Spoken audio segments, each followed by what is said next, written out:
What is going on, guys? Welcome to the Sophomore Perspective of Collecting, episode 6. And today I'm going to talk about crossing over your 9.5s into PSA 10s. So we're going to talk about our success stories, our failures, attempting this. We'll talk about our thought process in the beginning versus what we learned and what our thought process is now. So for everyone that doesn't know what a crossover is, it's when you send your card as is in its holder, you do not crack it. You send it to PSA, and they analyze it and they deem if it's going to get a higher grade. So a 9.5, you ask for a PSA 10. And if it succeeds, they send it to you in a PSA holder. If it fails, they send it back to you as is. So there's a lot less risk as opposed to cracking the slab and you get a lower grade than a 9.5. You end up getting a 9 and your card's worth half the value. So for our first attempt, we sent this Jason Tatum number to 75. We sent in our Jason Tatum number to 99. We sent in a Colin Sexton Premium Optic number to 10. And we sent a Patrick Mahomes BGS 9.5, not this one. At the time, the cards hadn't exploded to what they are now. So this card was worth around $1,200. The other Tatum was worth about 15. The Mahomes was worth about 14. And the Colin Sexton was worth around $300. So we got back our results, and as you could see, the Tatum failed, the other Tatum failed, our Colin Sexton succeeded, PSA 10, and our Patrick Mahomes succeeded, PSA 10, which is awesome because this card now has exploded to $8,000. So, as the rookies that we were 3 months in, we're like, oh my God, we thought we reinvented the wheel. This is so easy. We ran the numbers. If you send in a $1,000 card, I can't remember what the numbers were, and you succeed 1 out of 4 times, you're in the money. So we ended up sending this card again. It failed. We ended up sending our Blue Ice number 299. It failed. We sent this card twice. It failed. We sent this card hoping to get a PSA 9. It failed because the National Treasures and a PSA 9 is worth more. So we quickly realized that it's not as easy. Then also cards exploded, which you start using logic and you figure that sending this card's like around $7,000 right now. This card's around $4,000. You use common sense, and PSA is not just going to hand you out money like that, right? They're just not going to cross you over a potentially $10,000 card into a $18,000 card, right? It's just common sense. Now, vice versa, if you crack the slab, I think you have better chances when it comes to these high-valued cards. If you've analyzed your card and you want to be risky, right? Like, what I mean is this card is, we bought this card slabbed already, so it's different when you've actually owned the card and you've assessed it yourself, right? So we bought this card slabbed already, but you look at it and we know that 2017 Mahomes centering is really off on a lot of them, and there's the surface dimple. As you could see right here, I'm gonna try to get it in the light for you guys. Let me try to get it. You see it right there. You see that thing right there? That's where the dimple usually is. This one does not have a dimple. It just has like it's not the dimple. A dimple is like you actually see it. It's imprinted in the card. This just has like the around the dimple, right? That oval shape.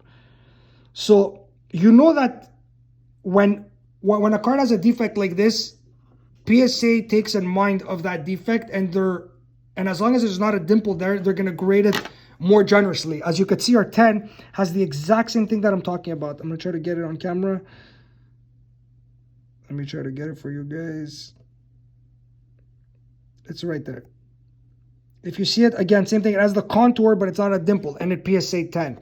So because it doesn't have the dimple, and because the centering is good, and because the corners are good, if we were to crack this slab, I'm pretty convinced that it would come back a 10.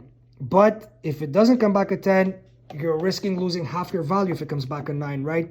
So that's for everybody's risk factor, how they feel comfortable losing that much money. Personally, I don't, even though I'm tempted. Same thing with this card also. You look at the subgrades, right? Centering's a 10. The centering looks great on it. Surface is a 9.5. Although we couldn't examine it ourselves, we'll take BGS's word for it. Corners look good on it. A little bit of whitening, but they look very good. And the edges got a 9, which Prism usually has good edges. Now, you could see the edges I'm gonna do it fast. I don't want to spend too much time. The edges look good. So this card too, if I crack it over, I'm pretty confident it could get a 10. But then again, you're risking losing half its value if it PSAs 9. So this is why we're not doing it.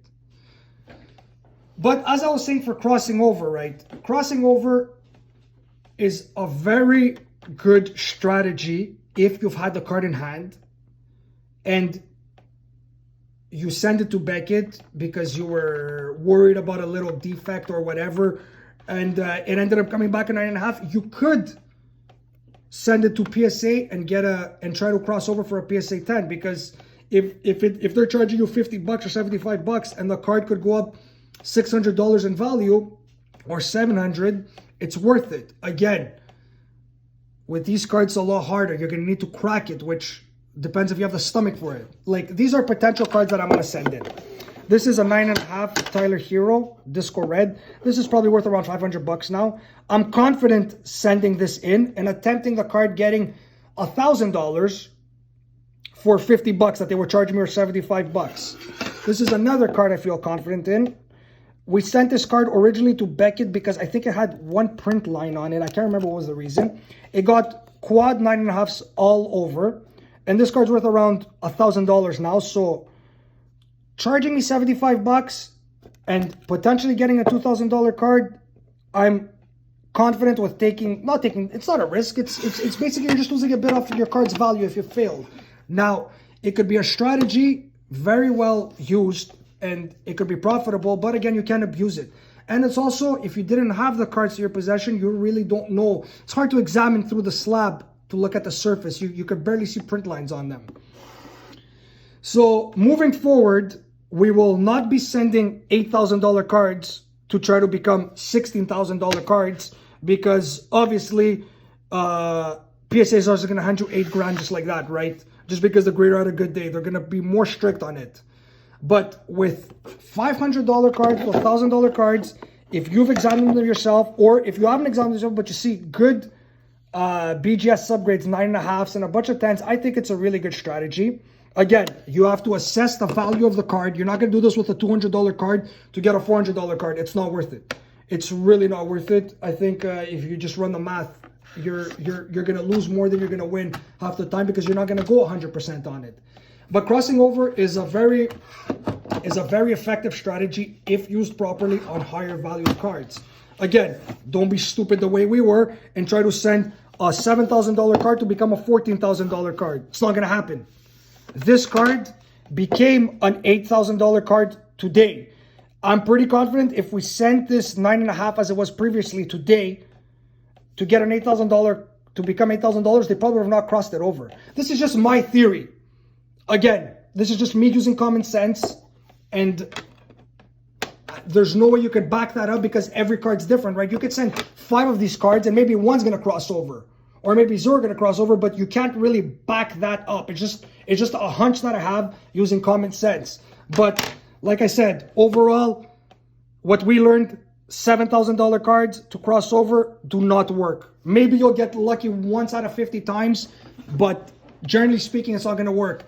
If you have the balls and you're ready to stomach 50% loss, you could crack the slab, but that's a whole different story.